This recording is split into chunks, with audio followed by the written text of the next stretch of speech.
trouve mon fil. Regarde, voilà, ils ont trouvé. Je laisse une ligne de l'autre.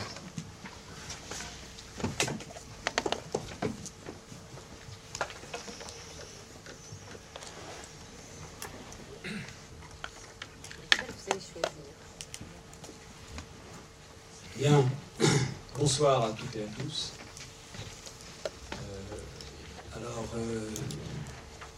Moi je suis Jean-Yves Poulain, membre d'Athémis, et par ailleurs sociologue au CNRS et à l'Université Paris-Dauphine. Alors cette séance est une séance qui vient clore un cycle de conférences. Il y a eu 6 conférences, peut-être certains d'entre vous ont pu y assister. 6 conférences sur ce thème, autour de cette thématique du travail, question de confiance. Donc durant 2010-2011, on a eu 6 conférences, je les rappelle très rapidement. François Hugo, qui est à mes côtés, a introduit la thématique. Ensuite, Christian, qui est aussi à mes côtés, mais un peu plus loin, à côté de François, a traité des formes de coopération au travail, et de leur articulation et des tensions qu'il pouvait y avoir. Ensuite, Christophe Dejour a traité de la confiance, de la peur et du suicide au travail. Olivier Blandin, qui est un académicien, je ne l'ai pas vu peut-être là ou pas, aussi, qui a traité des outils de gestion au dispositif de gestion, l'enjeu de la confiance.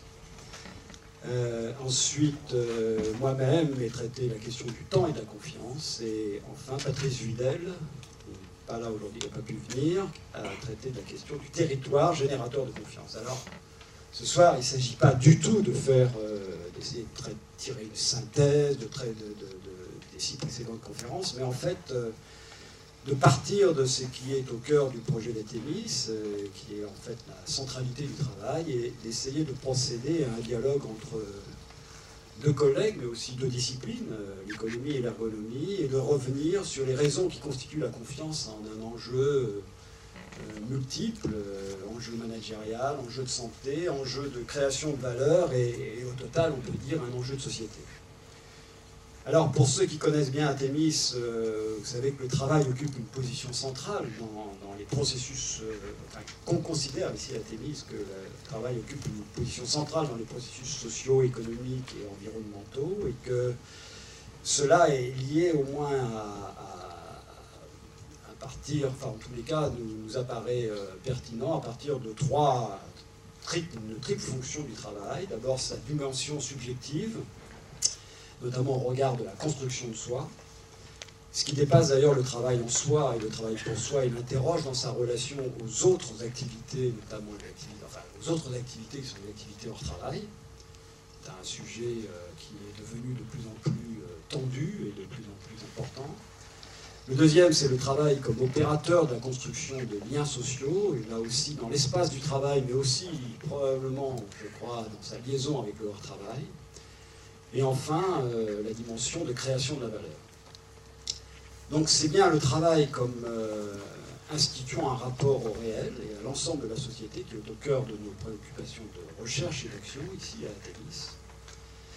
Et donc on va procéder dans un dialogue entre nos 2 impétrants. Donc ils sont François Hugo, ergonome, et Christian Dutertre, tous les 2 membres d'Athémis, bien sûr, et Christian Dutertre, qui est économiste à Paris.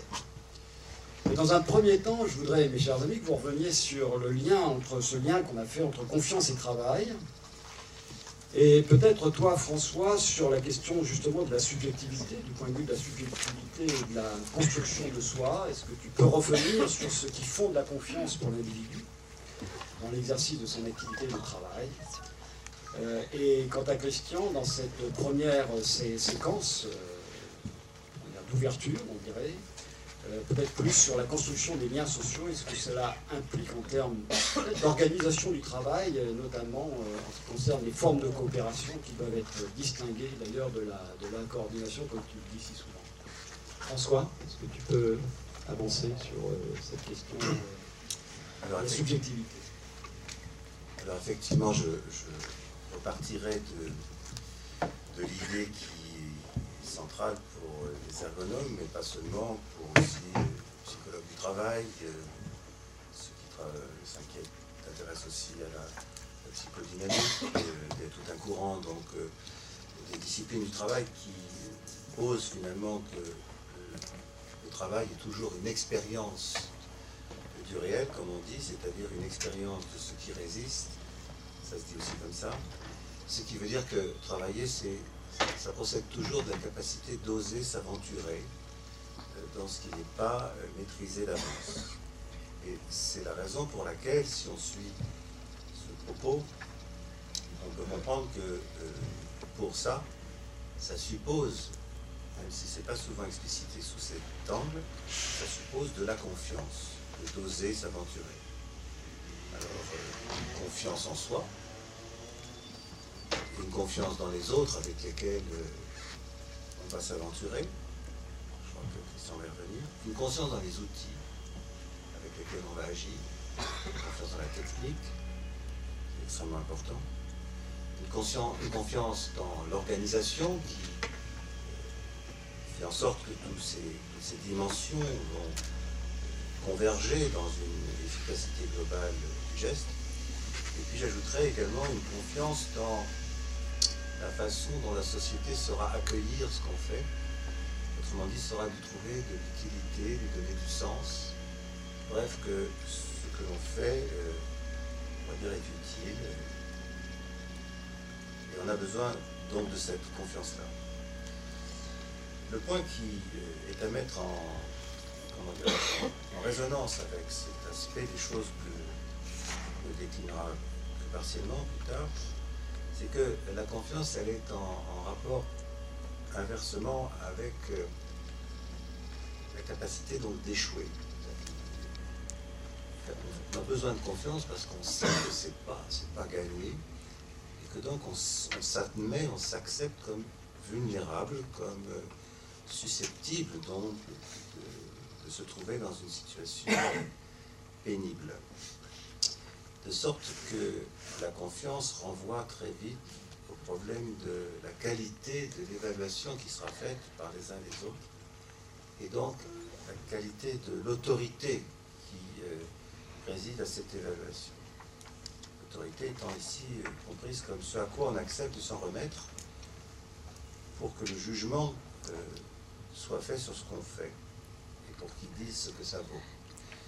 Et tout ceci donc renvoie à une tension sur laquelle on reviendra, mais sur laquelle je voudrais donc juste faire un rappel, au cœur de l'activité, entre la subjectivité, comme je viens de le rappeler, c'est-à-dire la capacité de se laisser affecter, de se laisser toucher, d'être concerné, et la confiance donc suppose ça, et puis la dimension de la santé, qui renvoie à la possibilité de se savoir pour quelque chose, comme dit Canguilhem, pour quelque chose dans la manière dont les choses tiennent ensemble. Donc comment on peut fonder la confiance sur cette capacité à contribuer et à être reconnu dans cette contribution.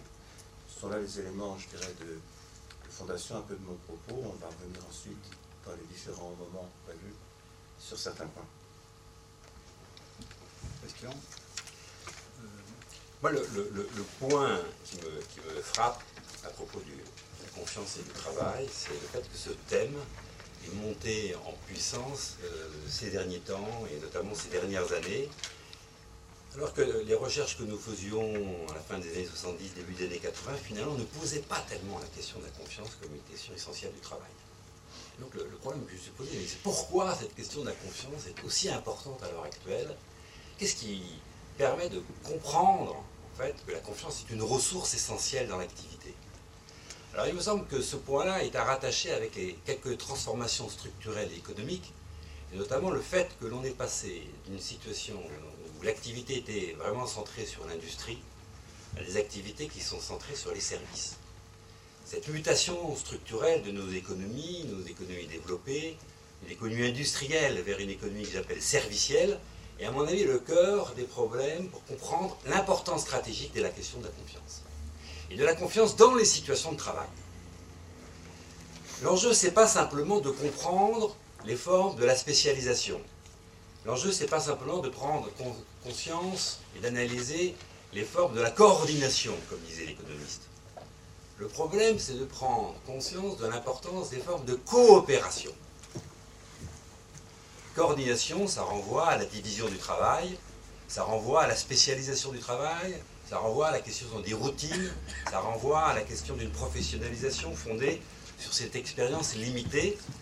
La coopération, c'est l'inverse. La coopération, c'est l'ouverture plutôt que la spécialisation. La coopération, c'est l'ouverture vers les autres. Et finalement, la coopération, c'est la réponse au fait que les frontières, dans l'organisation du travail, deviennent floues, deviennent incertaines, deviennent modifiables.